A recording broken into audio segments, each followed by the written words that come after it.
मंदिर के प्रांगण में भीड़ उमड़ी हुई थी। दूर दूर से आए हुए लोग महात्मा जी के दर्शन और उनसे अपना भविष्य जानने के लिए आतुर थे। मनोहर भी लाइन में लगा हुआ अपनी बारी की प्रतीक्षा कर रहा था। पिछले कई दिनों से उसकी तबीयत ठीक नहीं है। किसी महात्मा के दर्शन करने की उसकी बिल्कुल भी इच्छा नहीं थी, परंतु पत्नी की जिद के चलते हुए उसे आना पड़ा। काफ़ी देर बाद उसका नंबर आया। महात्मा जी को प्रणाम कर वह उनके सम्मुख बैठ गया। महात्मा जी ने गौर से उसकी तरफ देखा। क्या जानना चाहते हो? महात्मा जी ने उससे पूछा। पिछले कुछ दिनों से मेरी तबीयत ठीक नहीं है। मेरा आगे का भविष्य कैसा रहेगा? मेरी आयु कितनी है? मनोहर ने एक ही सांस में यह सब कुछ पूछ लिया।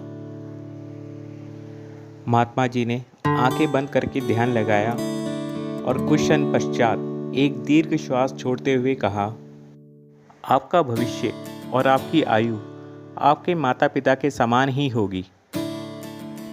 ये सुनकर मनोहर भयभीत हो उठा। उसकी आंखों के आगे अंधेरा छा गया।